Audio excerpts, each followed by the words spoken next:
Merci d'être avec nous. Bonjour à tous. Alors c'est la deuxième édition des Rencontres de l'Esprit Critique. On l'a dit, elle est consacrée à la place de l'Esprit Critique dans le monde qui nous entoure. Elle réunit des universitaires, des vulgarisateurs scientifiques, des associations, des acteurs de terrain. Et fort du succès de la première édition de l'année dernière, Willy Lafranc, l'organisateur de cet événement, a vu encore plus grand et plus ambitieux, puisque nous avons cette année 90 invités, dont des invités internationaux, et 60 tables rondes, sans oublier évidemment les ateliers pratiques et des spectacles inédits à vivre en famille ce soir et demain soir. On ouvre ici dans l'amphithéâtre avec notre première table ronde. Je l'ai dit, perdons-nous tout esprit critique lorsqu'il s'agit d'innovation technologique. Avec nous pour échanger, je vais vous demander de réserver un accueil des plus chaleureux à Jean-Paul Delahaye. Jean-Paul, bonjour. Vous êtes chercheur en mathématiques et informatique au laboratoire Cristal du CNRS à Lille, auteur de nombreux livres, responsable de la rubrique Logique et calcul de la revue Pour la science. Un autre Jean-Paul, c'est Jean-Paul Krivine. Bonjour. Vous êtes rédacteur en chef de Sciences et Pseudosciences depuis 2001, la revue de l'Association française pour l'information scientifique, l'AFIS. J'ai vu qu'il y avait un petit stand là-bas, pour celles et ceux qui... Un grand stand. Prenez le micro qu'on vous entende. Non? Vous voulez pas en parler? Oui, non, il y a effectivement un stand de la FIS qui vous attend, où vous trouverez à la fois les revues de la FIS, Sciences et Pseudosciences, et les livres édités par Bookiebook, l'éditeur de la zététique, édité par la FIS. Très bien. Enfin, Catherine Tessier, vous êtes chercheuse à l'ONERA. Vous êtes référente intégrité scientifique et éthique de la recherche de l'ONERA, membre du comité national pilote d'éthique du numérique. Ça fait beaucoup d'éthique, hein, j'imagine qu'on va en parler. Ainsi que de la défense et du comité opérationnel des risques légaux et éthiques de l'INRIA. Alors, on va commencer avec vous, Jean-Paul Krivine. C'est compliqué de garder son esprit critique quand il s'agit d'innovation technologique. On en perd dans les deux sens. Alors, si l'innovation nous plaît, ben, on perd notre esprit critique. On dira c'est génial, mon iPad, formidable, tout ça. Donc, notre esprit critique s'émousse. Au contraire, si l'innovation technologique nous plaît pas, ben, on dit bah, c'est de la merde, c'est quoi cette technologie, elle nous rabaisse. C'est complexe comme problématique. Alors, oui, c'est complexe. Alors, ici, je suppose que tout le monde a une idée assez précise de ce qu'est l'esprit critique, mais je dirais en deux mots, sur ce qui va nous intéresser, en tout cas les exemples que je vais prendre, on va s'intéresser par exemple aux risques et aux bénéfices d'un certain nombre d'innovations. L'esprit critique, idéalement, ça serait pour évaluer le risque et le bénéfice d'une innovation ou d'une application, je rassemblerai l'ensemble des informations pertinentes en ayant conscience que je ne les connais peut-être pas toutes, et donc je ne me fie pas à ce que j'ai en tête, mais je me dis il manque peut-être plein d'informations. Je vérifierai les sources et je ferai une évaluation rationnelle du risque et des bénéfices. Ça, c'est dans l'idéal. Alors avant de répondre à la question sur les innovations font-elles perdre l'esprit critique, on peut déjà dire que sur plein de décisions, plein de sujets, on n'a pas cet esprit critique et que ce n'est pas propre aux innovations. Alors, ce qu'on va, je pense, discuter... Ce que vous décrivez là, cette méthode appliquée rationnellement, on ne le fait pas en fait. On essaie de s'en approcher quand on est, j'imagine, dans ces rencontres-là, on pense qu'on fait peut-être mieux que les autres, j'en sais rien, mais Ce qui serait probablement un biais. sur des tas de sujets, on est bien conscient ou on ne l'est pas, qu'on ne l'applique pas complètement, et pour plein de raisons qui sont assez, qu'on pourrait discuter. Et donc la discussion aujourd'hui est de regarder si, en ce qui concerne particulièrement les innovations technologiques, il y a une dimension supplémentaire. Et effectivement, il me semble que ce que vous avez dit en introduction, c'est tout à fait ça. C'est-à-dire que si je m'intéresse à la question des risques et des bénéfices, qui n'est pas les seules dimensions d'une évaluation ou d'un avis qu'on peut avoir sur les technologies, mais je vais me focaliser là-dessus. Et si on prend des exemples comme par exemple les biotechnologies, ça peut aller des OGM, ça peut aller, même si c'est, les biotechnologies, les OGM. Si on prend la question, par exemple, de la 5G, des smartphones, de ces choses-là, des antennes relais, de la vaccination, on en a beaucoup parlé, de l'énergie, etc. La question des risques et des bénéfices, c'est quelque chose de compliqué à évaluer. Et il me semble qu'on a tendance, dans ce cas-là, à ne pas évaluer directement le risque et le bénéfice, mais à transformer cette question en une question un petit peu plus simple pour soi-même. Est-ce que finalement, c'est bon ou c'est mauvais ? Parce que pour notre cerveau, c'est plus facile. Évaluer le risque, allez-y, sur les OGM, sur l'énergie, c'est pas simple. Ça renvoie à des tas de questions. Oui, mais alors il y a ce qui est bon pour moi et plus largement ce qui est bon pour la société. Alors voilà. C'est une différence de fond quand même. Voilà, c'est différent. Effectivement, on aura tendance à raisonner donc ce qui est bon pour soi. Et ça, c'est assez intuitivement l'évaluer. Ce qui est bon pour la société, on peut en avoir une idée assez théorique, mais finalement, on a, ce qui est tout à fait rationnel, une tendance à dire peut-être c'est bon pour la société, mais pourquoi devrais-je, moi, en supporter les conséquences? Je donne un exemple tout à fait concret sur la question des antennes relais et des téléphones mobiles.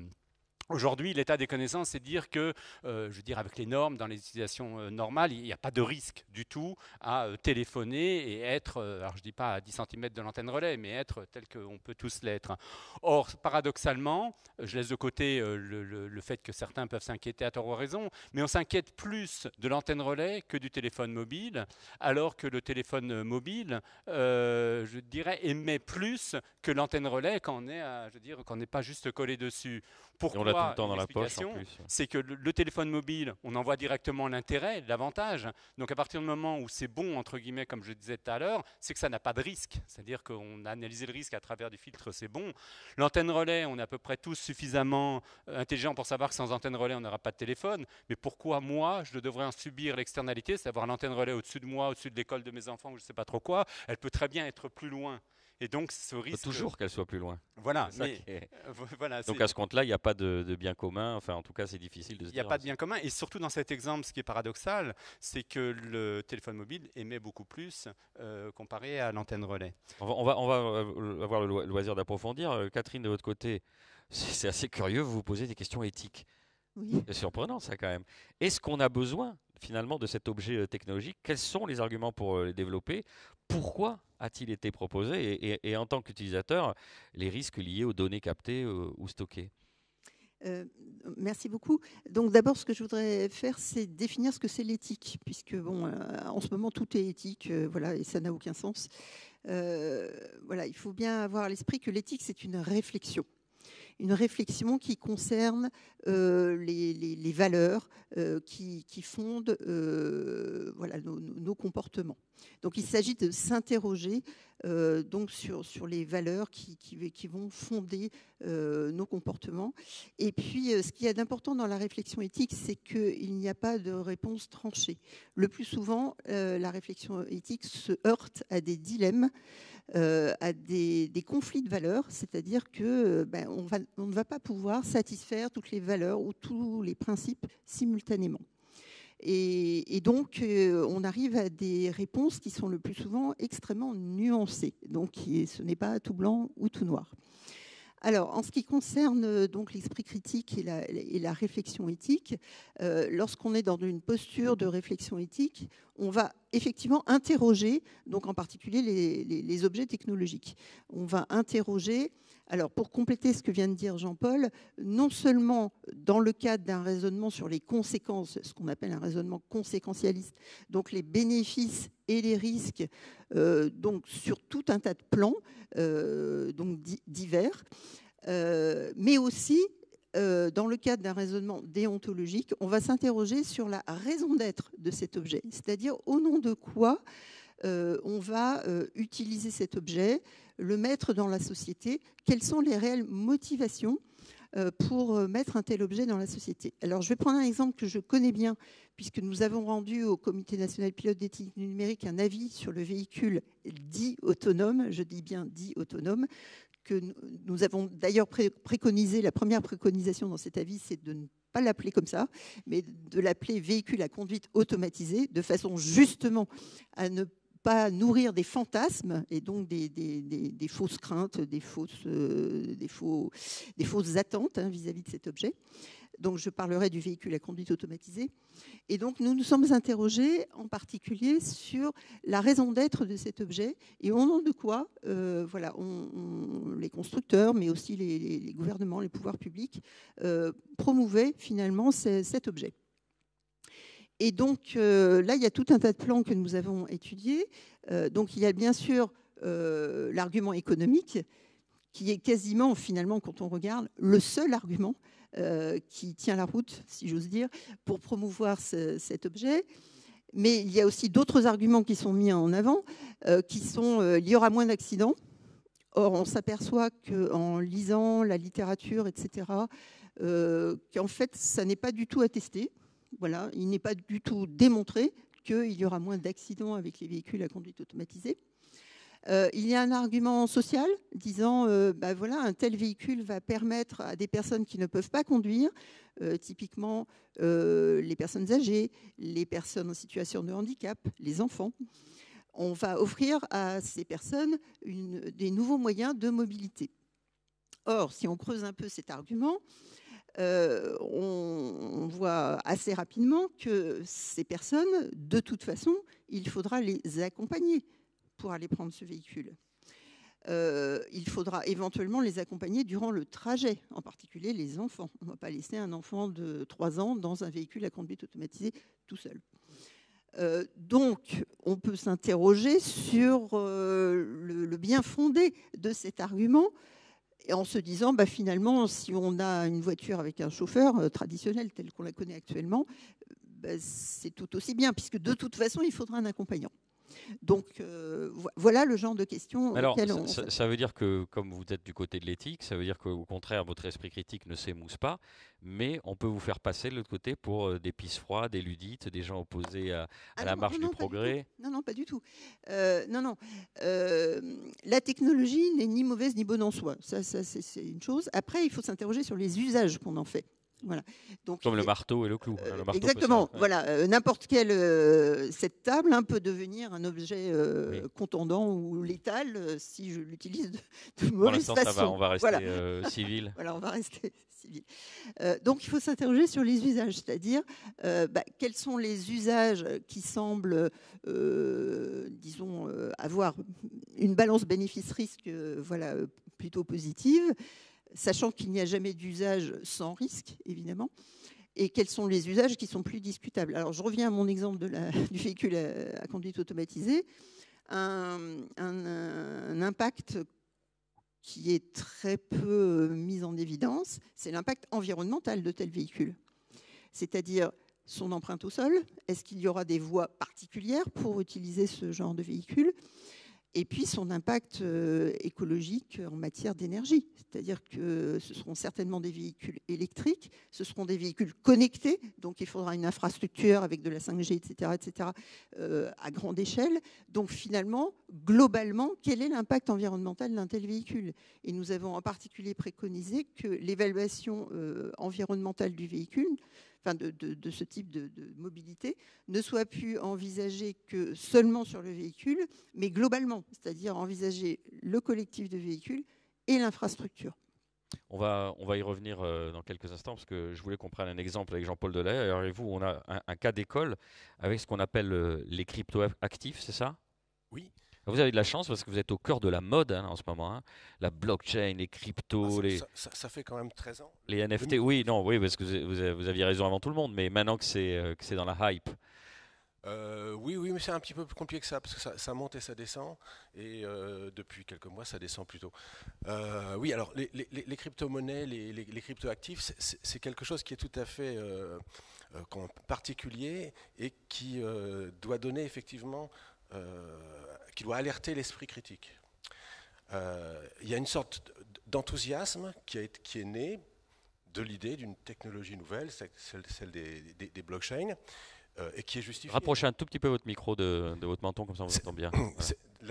Je parlais de la technologie des blockchains qui est tout à fait justifiée, une sorte d'enthousiasme. Et puis cette technologie a engendré un certain nombre de choses, et en particulier les crypto-monnaies, et en particulier le Bitcoin dont tout le monde a entendu parler.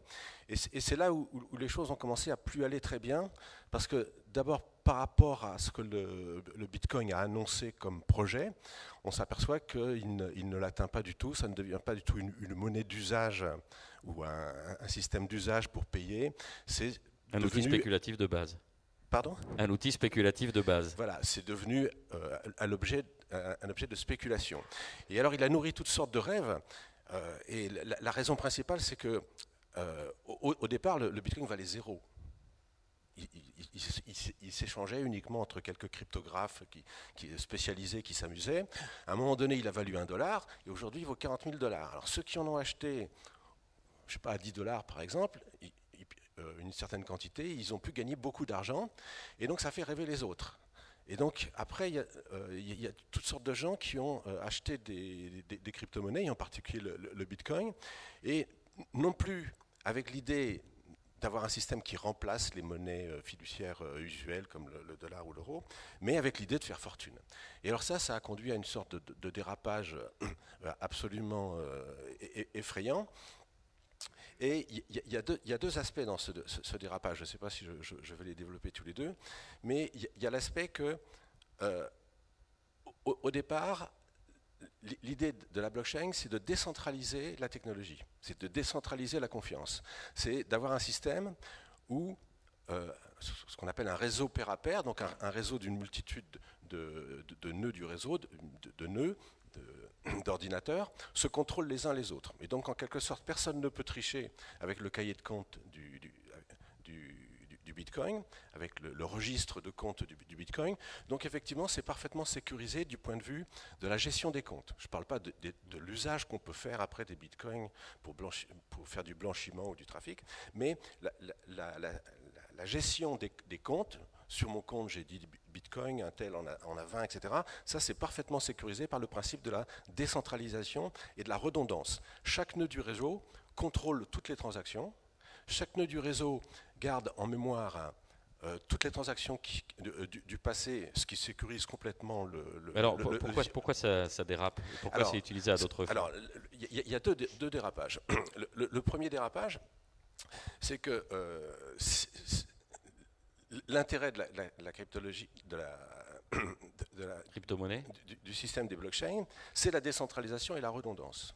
Or, la plupart des gens, ou une partie importante des gens qui aujourd'hui spéculent sur les crypto-monnaies, les achètent sur des plateformes d'échange, ce qu'on appelle des exchanges. Et c'est elles qui ne sont pas sécurisées. Elles sont centralisées. Un échange, c'est quelque chose qui est tout à fait centralisé. Donc, le fait de passer par l'intermédiaire d'un échange, c'est en fait déjà renoncer complètement à ce qui a fait le succès du concept de blockchain. Donc ça, c'est une sorte de comportement absurde. Il y a toutes sortes d'autres comportements. Ça veut dire que si on garde son sens critique, on ne peut pas légitimement aller sur ce genre de place de marché, alors qu'on était intéressé au départ par l'aspect décentralisé du truc. Sauf si on déclare qu'on cherche à détenir des crypto-monnaies uniquement pour la spéculation. Mais si on achète le langage qui a été formulé au départ pour défendre les crypto-monnaies, qui était de créer un système sûr, indépendant des banques, indépendant des États. Non, mais ça, c'est pour la respectabilité, c'est pour la façade. Dans les faits, même les gens qui font monde d'esprit critique, ils ont envie de spéculer dessus, ou ils se disent c'est génial, ce système décentralisé, c'est une nouvelle chose, on est maître de notre truc, c'est le rêve libertarien optimisé. Oui, c'est ça. Et alors, ce qui est remarquable, c'est que les gens qui passent par les plateformes d'échange, ils ont perdu des milliards de dollars. Parce que des plateformes d'échange, il y en a des centaines, enfin, il y en a même des milliers. Le nombre exact, je ne sais pas, parce qu'il y en a des petites qui ne comptent pas beaucoup. Mais même les très grosses plateformes d'échange, de temps en temps, elles bloquent les transactions et vous ne pouvez plus faire ce que vous voulez, comme par exemple Binance, pour être précis. Et donc, si vous voulez vendre à un moment donné parce que vous sentez que ça va baisser, etc., vous n'allez pas pouvoir vendre. Et finalement, il y a des gens qui ont perdu énormément d'argent du fait du blocage de la plateforme Binance. Et il y a d'autres gens qui ont perdu énormément d'argent du fait tout simplement qu'il y a des plateformes d'échange, ce sont des sortes d'escroqueries, et à un moment donné, elles ferment et elles gardent tout l'argent qui a été déposé chez elles. Donc le fait de renoncer à l'idée de base qui est celle de la décentralisation en s'adressant à des plateformes d'échange, d'une certaine façon, c'est effectivement un comportement absurde, et un comportement absurde qui se paye puisqu'il y a des gens qui ont de nombreuses personnes qui ont perdu beaucoup d'argent. Mais dès que l'esprit de lucre ou l'esprit un peu aventureux de dire je vais faire fortune est là, l'esprit critique est quelque part relégué au second plan. Comment on peut rester la tête froide quand on se dit ils ont fait des bascules pas possibles? On a compris qu'il y avait des trous dans la raquette, a fortiori sur le côté recentralisé. Mais ce que vous voulez dire, c'est qu'il y a quand même une dimension, même si ce n'est pas votre domaine de recherche, mais psychologique importante. On voit le gain potentiel immédiat et on met de côté son esprit critique. Oui, c'est tout à fait ça. Mais alors, ce qui se passe surtout, c'est que beaucoup de gens qui spéculent, je pense, ne comprennent pas bien la nature des choses, la nature du fonctionnement d'une crypto-monnaie comme le Bitcoin, la nature de ce que sont réellement les plateformes d'échange. Et donc, d'une certaine façon, ils font quelque chose qui est uniquement de la spéculation, sans mesurer les risques qu'ils prennent et sans comprendre finalement le système sur lequel ils s'appuient. Mais est-ce que c'est pas, alors là je m'adresse à Jean-Paul Krivine, finalement consubstantiel de la nature humaine de se dire au-delà de l'aspect rationnel, je regarde les pour et les contre, j'analyse une situation donnée, par exemple pour les cryptos ou pour le véhicule à conduite automatisée, je vais y arriver. Et ensuite, on bascule vers de l'irrationnel, un biais cognitif et autre chose qui nous fait, quelque part, mettre le cerveau de côté et faire avoir un comportement moins vertueux que ce qu'on aurait pu prétendre au départ en disant « je suis éclairé, je fais monde d'esprit critique ». Ou alors, ceux qui font monde d'esprit critique sont vraiment imperméables à tout ça. Alors, je pense qu'on peut, sur un plan purement personnel, justifier le fait qu'on spécule. Voilà, je prends des risques. Et puis... Oui, mais ça, on peut assumer. Mais je veux dire, le fait que ce soit compatible avec le côté rationnel de l'esprit critique. Là. Alors, Jean-Paul Krivine. Oui, c'est pas forcément irrationnel Enfin, la rationalité, c'est pas la vérité, et c'est pas forcément irrationnel de spéculer au regard de la représentation du monde qu'on peut avoir autour de nous. Ça va être irrationnel au regard finalement des conséquences qu'il peut y avoir, mais la décision en elle-même peut avoir une certaine rationalité. Ça, je crois qu'il ne faut pas l'écarter. Ça me fait penser cette histoire de blockchain à, je veux dire, ceux qui spéculent sur la blockchain, parce que c'est qu'une partie de la blockchain, à tout ce qu'on voit autour de l'addiction, autour des jeux d'argent, qui relèvent des mêmes mécanismes, c'est-à-dire qu'il y a une certaine rationalité dans son monde où on pense qu'on va gagner, parce que d'ailleurs toute l'industrie est faite d'une certaine manière pour donner l'illusion qu'on peut gagner, en mettant en avant ceux qui gagnent, en faisant des presque gains, enfin il y a toute une série de choses autour de ça. Effectivement, la blockchain sur son volet spéculatif, c'est ça qu'on voit dans la presse aujourd'hui, c'est-à-dire des gens qui avaient mis $1 et qui se retrouvent avec $40 000. Là, je veux insister sur un autre aspect, c'est qu'il y a des gens qui ont intérêt à ce que les crypto-monnaies continuent à exister, à garder leur valeur, voire à en prendre, et qu'il y a une sorte de désinformation assez générale qui résulte des propos que tiennent ces gens. Donc c'est on voudrait le milieu des crypto-monnaies en France. Et comment on fait pour contrebalancer ça avec... Alors, il y a des gens qui contrebalancent, moi je pense que j'en fais partie. D'ailleurs, je ne suis pas trop apprécié de la crypto-monnaie, de la communauté crypto-monnaie. Et alors, il y a un autre aspect que pour l'instant, je n'ai pas évoqué et qui pour moi est très important, c'est l'aspect énergétique. Alors, on en parle souvent, et justement, ce lobby qui défend les crypto-monnaies tient des propos qui sont totalement biaisés, voire totalement malhonnêtes et qui faussent le jugement. Alors, le problème, il est un petit peu technique, mais je vais l'expliquer sans rentrer dans des détails. En fait, quand une blockchain de crypto-monnaie fonctionne, il y a un problème qui est très simple, c'est celui qu'il faut rémunérer les nœuds validateurs. Puisqu'ils font un certain travail, il faut les rémunérer. Donc c'est prévu dans le fonctionnement du Bitcoin, de l'Ether, etc. Et le problème qui se pose, c'est de savoir comment on choisit, comment on répartit cette rémunération. Alors la répartir également entre tous les validateurs, c'est pas possible parce qu'il y a ce qu'on appelle les attaques civiles qui font que si on répartissait de manière équitable entre tous les validateurs déclarés, qui sont anonymes, c'est l'anonymat qui crée un problème, à ce moment-là, certains validateurs se créeraient plusieurs identités, voire 10, voire 100, voire 1000, pour toucher une plus grosse partie de la rémunération associée au travail de validation. Donc ça, c'est ce qu'on appelle une attaque civile. Et donc pour éviter ces attaques civiles, ce qui est prévu, c'est un système de concours de calcul. Les validateurs, dans le cas du Bitcoin, pratiquent un concours de calcul, et celui qui, toutes les 10 minutes, gagne le concours de calcul, se voit attribuer la rétribution. Et donc toutes les 10 minutes, il y a une nouvelle rétribution qui est attribuée à l'un des validateurs, celui qui a gagné le concours de calcul. Et ça c'est la méthode. Qu'est-ce que vous entendez par concours de calcul ? Concours de calcul, c'est-à-dire qu'il faut résoudre un problème qui est bien précis, qui est de nature arithmétique et totalement inintéressant sur un plan scientifique ou mathématique. Et qui ne peut pas être résolu par une machine. Et pour le résoudre, d'une certaine façon, c'est un petit peu comme quand vous jouez au dé, que vous voulez faire, vous lancez 3D, vous voulez faire le triple 6. Bon, si vous le lancez une fois, vous n'allez pas forcément réussir, vous le lancez 2 fois non plus, mais si vous le lancez un assez grand nombre de fois, vous allez à un moment donné... Enfin, globalement, pour un système qui se veut totalement libre, il y a tout un tas de garde-fous, parce que ça dérape tout le temps, enfin, je veux dire, sans généraliser. Je ne comprends pas ce que vous voulez dire. On dit c'est décentralisé, c'est que les gens se tiennent par la barbichette, ils se contrôlent eux-mêmes, et là vous êtes en train de décrire des processus de sécurité comme si le système en lui-même n'était pas aussi fiable. Oui, mais globalement, le fonctionnement d'une blockchain qui fonctionne avec ce qu'on appelle la preuve de travail, donc comme le Bitcoin, il est parfaitement sécurisé et il évite les attaques civiles que j'étais en train de mentionner parce que justement, il utilise un système qui est la preuve de travail. Mais alors, le problème de l'énergie, il vient de là. C'est que ce concours de calcul, il a créé une sorte de compétition entre les validateurs. Alors, au bout d'1 an ou 2 ans, cette compétition, elle avait peu d'importance. Mais au bout de 13 ans, maintenant on en est au bout de 13 ans, cette compétition, elle a fait que les gens se sont équipés de matériel spécialisé, ils ont fabriqué des puces spécialisées, ils en ont acheté des millions d'exemplaires. Aujourd'hui, il y a pratiquement 2 millions de machines qui consomment chacune une électricité assez considérable, c'est 300 watts, 3000 watts à peu près chacune, qui fonctionnent. Et tout ça parce qu'il y a une sorte de compétition entre les validateurs pour toucher la rémunération. Et ça, j'en viens au point principal, c'est que ça, c'est quand on utilise le système de la preuve de travail pour attribuer la récompense aux validateurs toutes les 10 minutes, toutes les 5 minutes, ça dépend les systèmes ou autre chose, toutes les 15 secondes dans Ethereum par exemple. Mais il y a un autre système qui s'appelle la preuve d'enjeu, qui fonctionne non pas sur un concours de calcul, mais sur un engagement. On dépose en quelque sorte de l'argent sur une table. En fait, on met sous séquestre une somme d'argent, et en fonction de la somme d'argent qu'on met sous séquestre, eh bien, on touche une partie, on a une probabilité plus ou moins importante de toucher la rémunération. Et ce système-là, il fonctionne aussi très bien pour lutter contre les attaques civiles.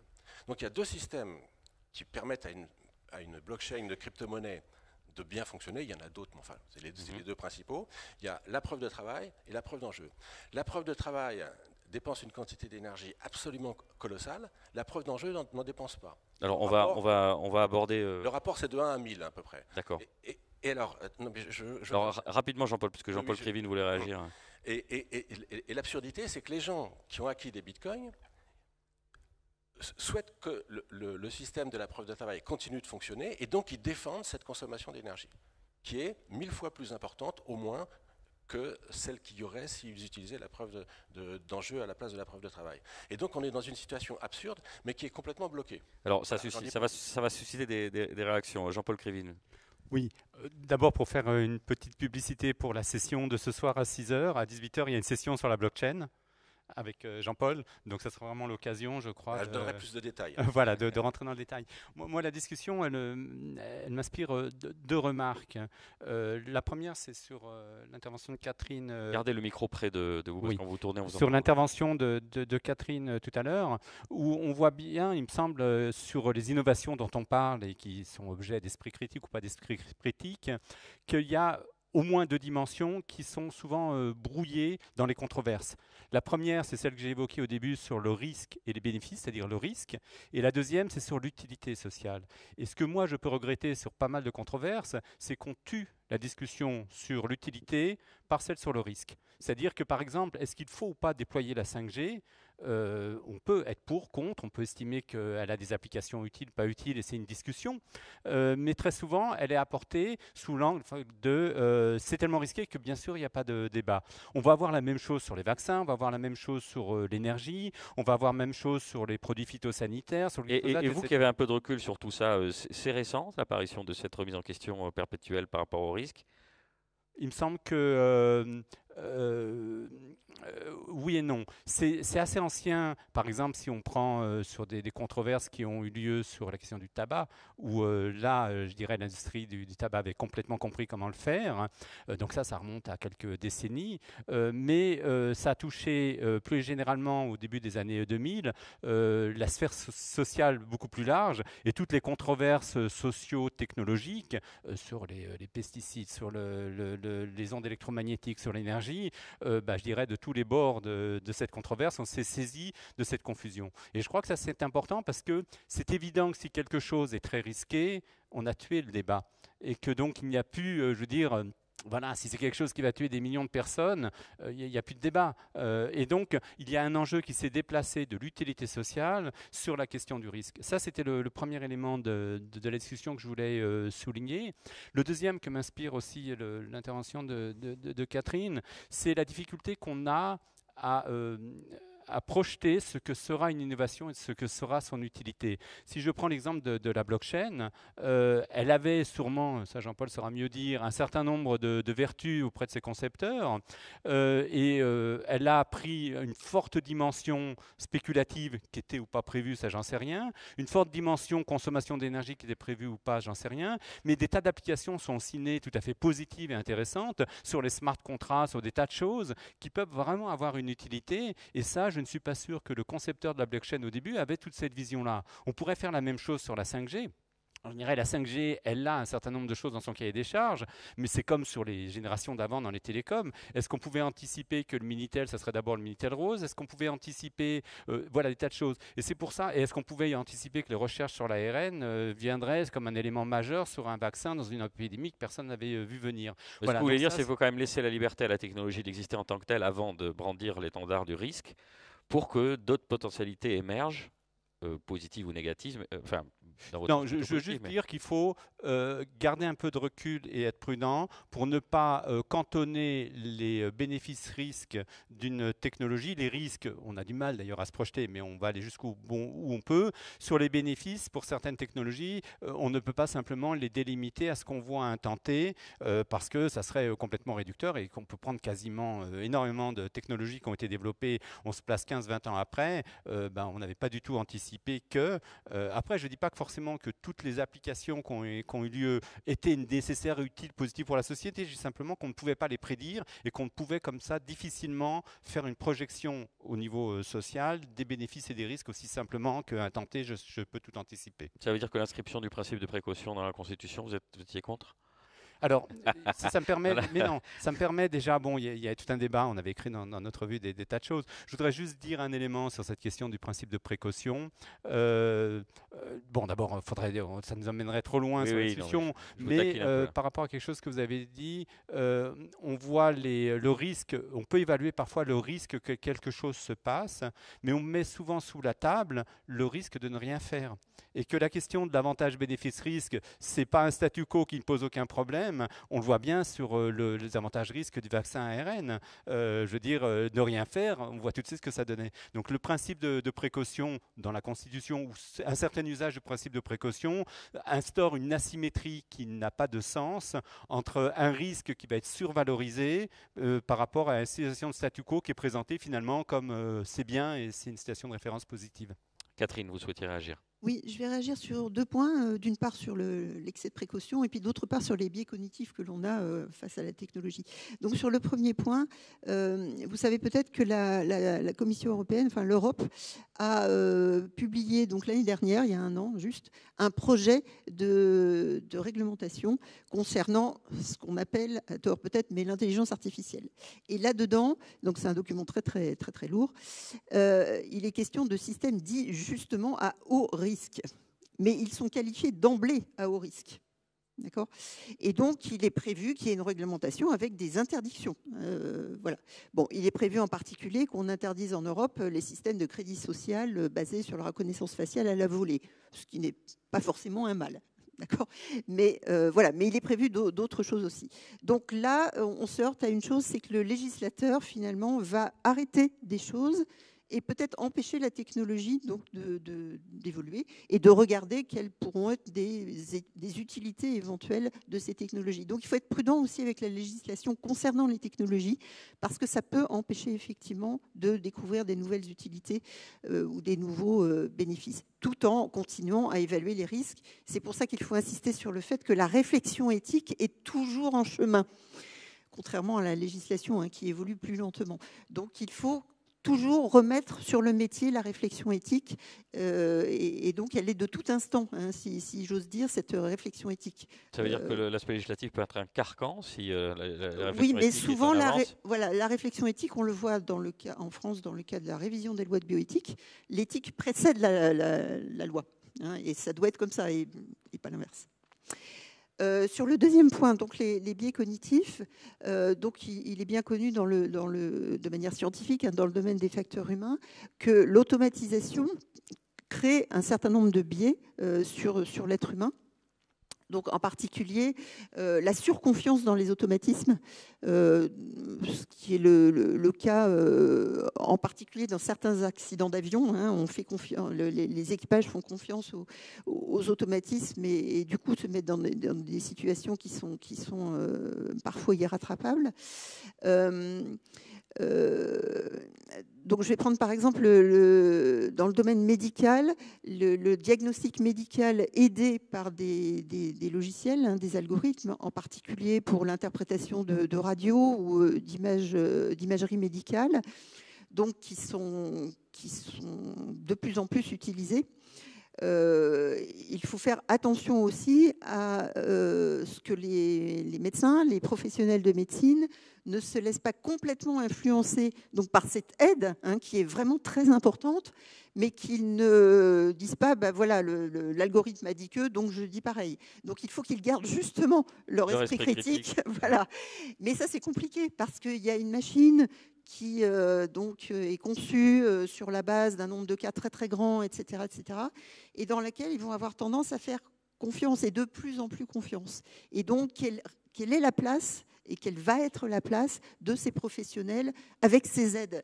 Et là, il faut vraiment se poser la question de comment le système constitué de l'aide numérique et de l'humain va pouvoir fournir, dans le cas précis, un diagnostic qui va être meilleur que le diagnostic fourni entièrement par la machine ou le diagnostic fourni entièrement par l'humain. Mais alors, le nœud du problème que vous soulignez, là je vais m'adresser à tout le monde, c'est comment fait-on dans ce cas-là, pour garder son esprit critique. Vous avez illustré avec la confiance parfois des pilotes d'avion. Là, il dit, bon, au début, imaginez que dans votre pratique professionnelle, vous vous rendez compte que ça a un impact fort et que ça vous aide. On va avoir une inclination naturelle. On parlait aussi de ce que c'est l'humain, comment se comporte le cerveau. Dire, écoutez, il y a un moment donné, comment on fait pour garder tout le temps cette piqûre de rappel, cette exigence d'esprit critique? Alors, on peut de temps en temps se passer de la machine, par exemple. C'est-à-dire, par exemple, les pilotes d'avion, enfin, il faut espérer, sont entraînés à piloter à la main. D'accord. Donc, à se passer de la machine. Oui, mais heureusement, c'est dans des cas extrêmes avec des... Oui, mais ils sont entraînés à le faire. Ouais. C'est ça que je veux dire. De même, les médecins sont certainement entraînés, enfin, il faut espérer, à faire un diagnostic, voilà, en leur âme et conscience, avec leurs propres connaissances ou la connaissance scientifique de la littérature, etc., etc. Mais tout un chacun, je signale que je n'ai pas de smartphone moi-même, et donc je me promène dans les villes inconnues avec un plan en papier. Mais voilà, petit à petit, peut-être que les personnes Est-ce que vous ne sentez sauront que vous avez plus. une supériorité morale sur nous? Absolument. Non, je plaisante. Mais petit à petit, les gens peut-être ne vont plus savoir se servir d'un plan. Comme on sait de moins en moins faire du calcul mental, par exemple, parce qu'on a des calculettes qui savent faire ça très bien. Et puis peut-être que ça ne sert à rien, le calcul mental, finalement. Mais est-ce que... Si, si vous voulez être rémunéré pour le Bitcoin, visiblement, il y a des calculs complexes arithmétiques qu'il faut savoir mener. Alors comment on fait, Jean-Paul Krivine, pour garder cet esprit critique? Donc on l'a vu là, ces exemples, c'est d'abord un combat personnel, c'est une éthique personnelle, c'est une exigence personnelle, c'est tellement dur. Alors, j'apporterai pas une réponse simple à ça. Non, on peut avoir la nuance. Moi, je suis journaliste, c'est un peu bourrin. Non, mais je crois qu'il faut jouer sur tous les tableaux.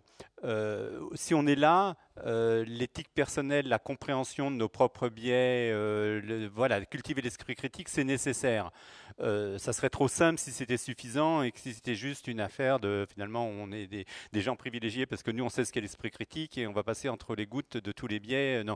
Donc bien sûr, d'abord c'est pas suffisant parce qu'on est victime de nos propres biais même si on les connaît ou on en connaît un certain nombre. Donc, mais il faut quand même jouer là-dessus.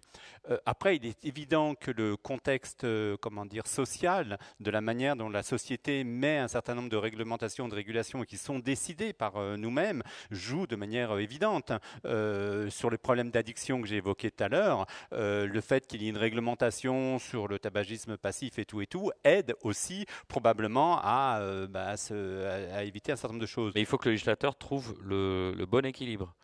Pas stopper dans l'œuf la technologie, parfois, protéger le public pour les... Oui, alors je ne sais pas si le bon équilibre existe, mais disons qu'il y a forcément une dimension importante. En tout cas, où il y aura un degré d'acceptation par le plus grand nombre. Voilà. Mais à partir de là, on ouvre un champ qui va bien au-delà de ce qu'on peut dire en 5 minutes. Peut-être qu'on peut attendre aussi du régulateur et derrière du politique qu'il donne aussi une information éclairée et complète sur la question des risques, sur la question des avantages, des bénéfices. Ça, c'est pas quelque chose d'acquis et de simple. Donc voilà, c'est un système compliqué. Et peut-être pour rebondir sur ce que disait... Le degré de confiance envers les politiques. Et ce que disait Catherine, en fait, là aussi j'ai une interrogation. Est-ce qu'il faudra cohabiter dans un monde où on interagira en tant qu'individu avec l'intelligence artificielle, avec des machines, avec tout ce qu'on veut? Est-ce que la bonne solution, c'est de savoir à un moment donné s'abstraire de la machine pour dire il y a le backup qui est là et que c'est la machine, voilà? Ou est-ce que c'est au contraire un apprentissage que font les nouvelles générations d'une interaction nouvelle et que les tables de log et puis les règles à calcul, les enfants aujourd'hui ne savent absolument pas comment ça marche et c'est pas gênant. Ils ont, je veux dire, ils ont mille manières de faire des choses et qu'il y aura peut-être une interaction qui va s'inventer et qui ne sera pas ce que c'était avant. Alors bien sûr, on demande, je crois, aux pilotes d'avion de faire de temps en temps des atterrissages par eux-mêmes, mais très souvent, c'est bien sûr les accidents sont souvent une interaction entre l'homme et la machine, mais dans beaucoup d'accidents, l'action humaine n'a pas été forcément positive pour des raisons qui est peut-être que le système technique n'était pas adapté, mais qu'on a vu sur certains récents accidents que finalement, si on avait laissé faire la machine, on serait passé à côté de la chose. Donc voilà, c'est compliqué, c'est probablement savoir vivre et évoluer avec ces nouvelles technologies et que certaines compétences qu'on avait avant seront plus utiles. Est-ce qu'on sera adapté pour s'adapter aux innovations? Ça, c'est encore une autre question. Oui, je peux juste répondre rapidement. Oui, bien sûr, il y a des nouveaux objets voilà, qui ont une utilité, donc bien sûr, il faut s'en servir si c'est utile, encore une fois. Cela dit, ces objets peuvent tomber en panne, tout simplement. Voilà, on peut les perdre, etc. Donc, il faut savoir se débrouiller sans quand même. Voilà, donc il faut non seulement apprendre à se servir correctement de ces objets, et là je vais dans le sens de ce qu'ont dit nos représentants tout à l'heure, apprendre dès l'école et dès le plus jeune âge à se servir des réseaux sociaux numériques, d'un smartphone, d'Internet, etc. Et de voir comment on s'en sert de manière, disons, correcte et raisonnée. Par exemple, la personne tout à l'heure a évoqué la protection des données à caractère personnel. Le numérique, on ne maîtrise rien. Donc, si je mets une photo de moi-même ou d'autrui sur les réseaux sociaux numériques, je ne la maîtrise plus. La belle photo de Jean-Paul Krivine. Ou la belle photo de Jean-Paul Krivine, je ne la maîtrise plus. Voilà. Donc, elle est affichée en grand, en énorme ici. Et voilà, et on ne maîtrise plus son image. Donc, voilà, il faut bien avoir ça en tête et instruire les enfants à ce sujet. C'est que avec le numérique, on ne maîtrise rien, puisque... on va avoir des tables sur les 2 jours, vous inquiétez pas là-dessus. Alors vous, Jean-Paul Delahaye, vous avez gardé votre esprit critique, et donc tout le milieu des cryptos vous déteste. Donc c'est ça le problème, si on garde une forme d'éthique... Non, c'est plus compliqué que ça. Non, évidemment, je grossis. D'abord, je précise, parce que ce que j'ai dit tout à l'heure, ça va peut-être prêter à confusion. Je considère que l'invention de la blockchain est une invention tout à fait intéressante et tout à fait géniale. Maintenant, ce qui se produit en France, mais c'est plus général dans le plus général, c'est que l'aspect monétaire, donc l'aspect la possibilité de gagner de l'argent en spéculant sur le Bitcoin, ça a déformé la situation. Et aujourd'hui, ça a créé un lobby qui défend, y compris en quelque sorte, les mauvais aspects de la technologie ou les aspects qui pourraient être réformés pour, par exemple, corriger la consommation électrique et qui, du coup, ne sont pas corrigés. Donc là, il y a quelque chose qui est très particulier dû à la situation où la nouveauté technologique est mêlée à la création d'argent, une sorte d'argent que sont les crypto-monnaies, et ça a faussé le jeu. Et moi, ce que je dis à la communauté des crypto-monnaies, tout le monde n'est pas d'ailleurs opposé à mon point de vue, parce que par exemple les nouvelles crypto-monnaies qui se créent, en général, elles fonctionnent avec la preuve d'enjeu et pas avec la preuve de travail, ce qui prouve que les gens sont d'accord. Une partie des gens est d'accord avec l'analyse que je fais. Et en particulier, Vitalik Buterin, qui est celui qui a été à l'origine de la création d'Ethereum, qui est la deuxième crypto-monnaie, il travaille pour passer à la preuve d'enjeu, pour passer de la preuve de travail à la preuve d'enjeu. Donc, ce qui se passe aujourd'hui, c'est que cette interaction entre la nouveauté technologique et l'argent a faussé un peu le jeu et empêche l'évolution de la technologie. Et en fait, la technologie pourrait évoluer plus vite. Elle pourrait se débarrasser. On nous demande que vous rapprochiez votre micro de votre menton, on ne vous entend pas bien. Comme ça, faites comme moi, regardez, posez-le comme ça. Sur le menton, voilà. C'est bon comme ça. La technologie pourrait progresser plus vite, pourrait se corriger des défauts, comme toutes les technologies. On n'est pas resté au Minitel. Et donc, les erreurs qui ont été commises au départ, ou les perfectionnements qu'on a trouvés à la façon de faire fonctionner les blockchains, devraient être corrigés, et elles ne le sont pas à cause de cette interaction avec l'argent et avec l'intérêt qu'ont certains à ce que le Bitcoin continue à valoir 40 000 € comme il vaut aujourd'hui. Donc, en conclusion, c'est l'argent pourrit tout, c'est ça? Non, je blague. Allez, on va profiter de votre présence. Je ne dis pas l'argent pourrit tout, mais en l'occurrence, il y a un problème là à cause de l'argent. Ça marche. Est-ce qu'il y a des questions? On a des micros ici qu'on va vous passer normalement. Oui, mademoiselle, si vous pouvez profiter de la présence de nos invités et de leur expertise. Pour les passer à la question, on a 10 minutes. Allez. Oui. Simplement ce que je voulais dire déjà au départ, c'est un peu par rapport au titre, c'est que l'esprit critique c'est toujours soi et les biais c'est pour les autres. Et si on essaie de bien définir l'esprit critique, on va avoir quelques problèmes. Et la seule définition que l'on pourra atteindre, c'est une définition trop générale pour pouvoir dire si je dispose de l'esprit critique, alors je peux bien gérer l'innovation technologique. Bon, je voulais dire ça simplement parce que souvent on se dit oui, on prétend maîtriser son propre esprit critique, mais ça ne veut pas dire grand-chose. Moi, je suis souvent en contact avec des complotistes qui me disent « mais attendez, mais faites un peu preuve d'esprit critique quand même, arrêtez de croire que la Terre est ronde, comment vous pouvez croire des sottises aussi évidentes ?» Donc voilà, tout ça pour dire que... La deuxième chose, c'est par rapport à l'innovation technologique. Je crois qu'il faut toujours rappeler que l'innovation, c'est quand même une arme. C'est une arme des entreprises et des États pour détenir un pouvoir sur les autres. Alors, il y a des armes classiques, il y a des canons, il y a tout ce qu'on veut, mais c'est une arme. Et donc, il faut toujours avoir en tête que l'innovation, dans un monde qui est en compétition, peut représenter un danger par le simple fait qu'elle constitue l'arme d'excellence pour assurer le pouvoir des États. Et ce que vous disiez par rapport à l'argent, bon, l'argent c'est aussi un pouvoir.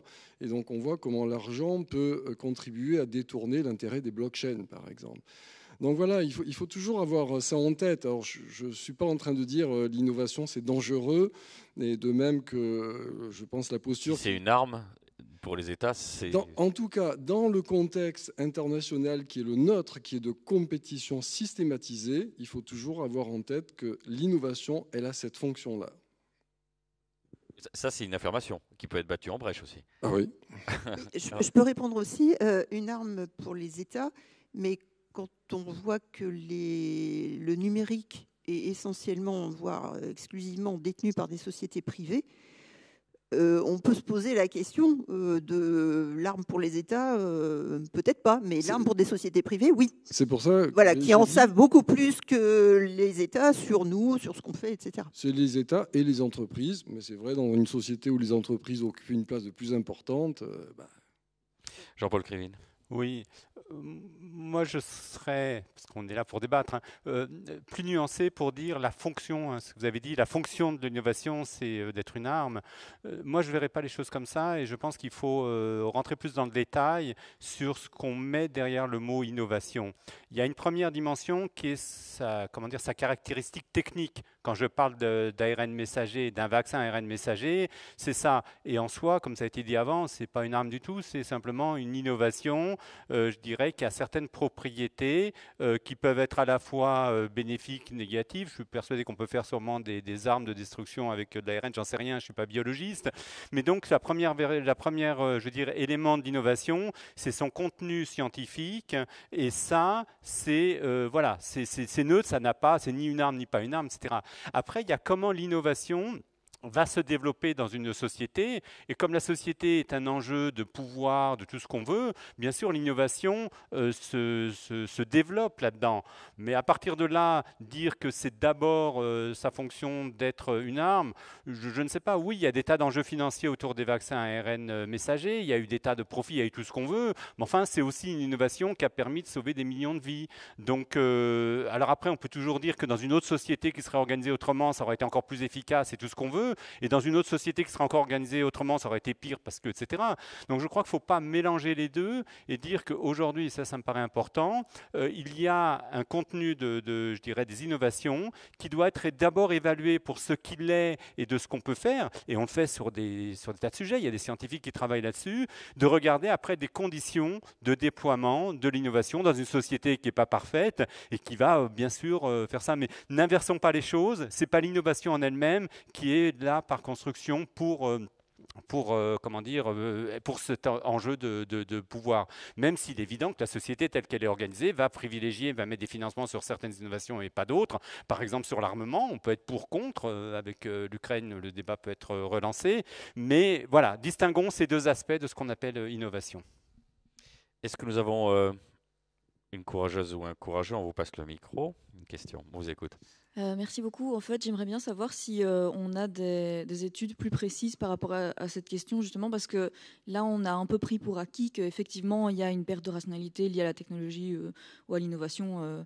Mais est-ce que vraiment on peut mesurer le degré de dogmatisme ou par exemple, le verrouillage des opinions qui évoluerait en fonction du degré d'implication des technologies dans la question posée? Parce que justement, peut-être qu'en fait, on se rendrait compte qu'au final, il y a un verrouillage qui est lié à autre chose que la technologie, qui pourrait être lié, par exemple, à la nouveauté, mais qui n'est pas spécialement... ou alors on pourrait même se rendre compte qu'il n'y a pas de verrouillage par rapport à...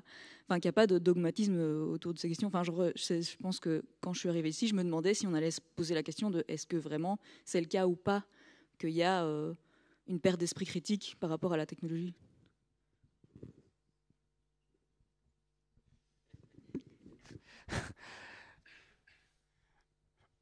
C'est une bonne question, donc c'est pour ça qu'on se précipite tous pour y répondre.